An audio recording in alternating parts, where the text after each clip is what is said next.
So before we start, I have something that's really important. Please hit that subscribe button, like this video, give me some feedback in the comment section, and also, this all wouldn't be possible if it wasn't for my friends at RE Simply. RESIMPLI.com. They are the best for CRMs. If you are new to the game, or maybe you're getting sick of the one that you already have, Podio, whatever it might be, check out RE Simply. It's a one-stop shop. You can do your accounting for, lead generation, get your KPIs, send you out letters, text messages, whatever you do, you can do it all in one spot, and it keeps track of it in a beautifully organized way.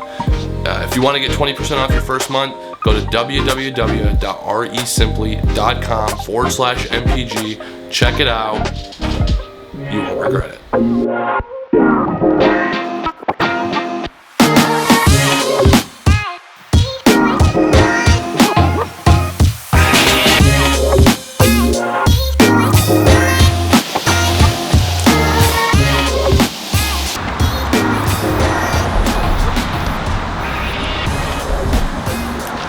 Hey guys, so this week what I want to talk to you guys about is getting more deals. In fact, the title of this video is Josh Moselers Guide to Getting More Deals for Real Estate Investors.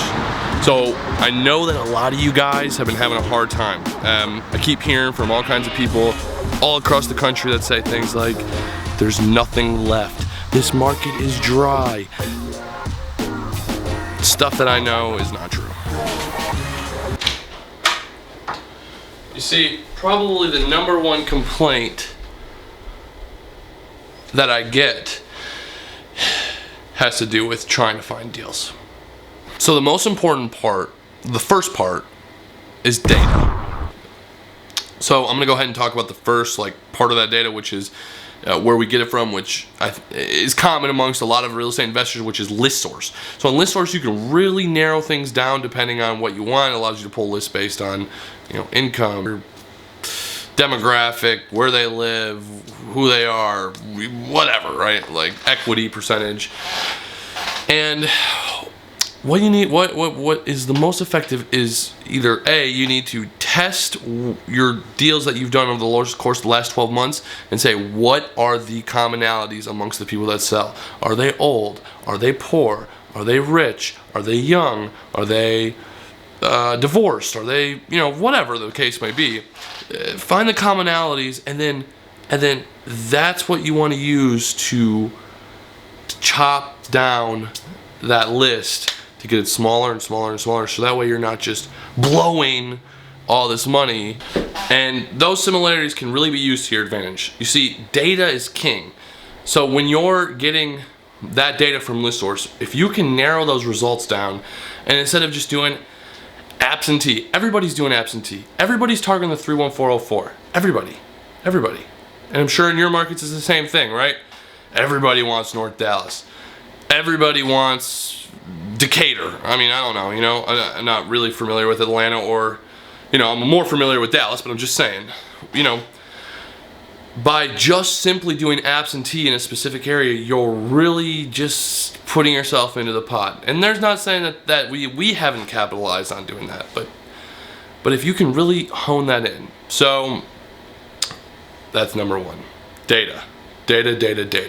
And then once you get through ListSource, I'm gonna go ahead and give a trick of our trade. We put that data into a company called Data Finder. Data Finder only charges you if they get a result back on phone numbers or emails or whatever. We don't email, but we call. We cold call. So that data, only paying for what's correct, that's huge, right? A lot of these data companies, they charge you the same regardless. You put in a $2,500 or 2,500 lead list, you're paying for 2,500 leads worth of data, even if maybe it's only 70% accurate. On Data Finder, you're literally only paying for what they find. It's a beautiful thing. We've been using it for years, and it's extremely accurate. The next thing is on that data is maybe finding niche markets just close to your market, but that's a little bit outside. We've seen luck in Effingham, Bryan, as far out as Screven. Hinesville area. Those markets can be huge simply because there's just not as much competition there, right? I'm sure that there are similar situations in where you're at, right? Instead of Dallas, you might be able to go to North Dallas or whatever, but if you get outside of North Dallas a little bit, get outside, a little bit west of Irving, or of, Fort Worth, get outside of Savannah or Atlanta, whatever, get to those little fringes where people are starting to move, where there's growth, but where there's very little competition in what we do right now. The second thing, marketing. Marketing is key, but I'm not going to go too much into it. All I can say is market, market, market. The louder you are, the more attention you get, the more deals you'll find. I said that philosophy in my video that I made about marketing, which you can check out right here. And I still believe that, and it's simply because it's working for us. I use that philosophy, I've applied that philosophy, and you know, it works. It just is what it is. And that's not original. You know, most of these ideas, I went to YouTube University and then I've learned through trial and error. So these ideas are not something that are hard to find or grasp. They're out there. You can find them. If I can do it, you can do it. The next one is follow up, follow up, follow up.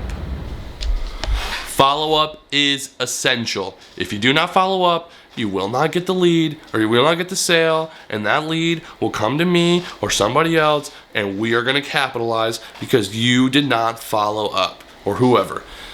It's incredible how many people will send out one batch of letters or one batch of phone calls, and then that's it. Listen, they say on average it takes 5 touches before somebody gets back to you. 5. That means that when you only send one and you never hear from them again, the people that are actually doing 5, 6, 7, or 8, they're the ones that are going to get the call.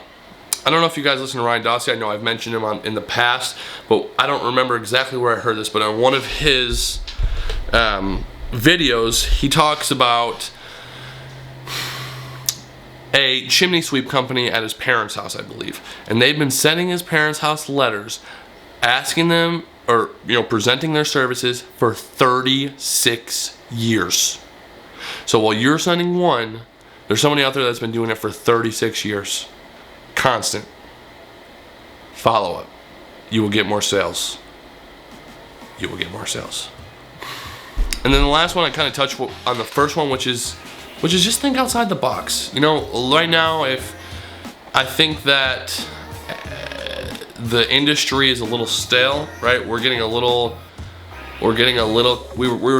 complacent, and now we're at a place where there's not a lot of deals to go around, and I think you're gonna start to see the effects of some of this recession a little bit, as far as some of the fringes, the people that aren't built to last a recession starting to fall off, the early casualties. And I'm not here to speculate on how deep that recession goes or what's gonna happen, but I do know that if you don't change and if you don't adapt to the situation, you're going to be left by the wayside.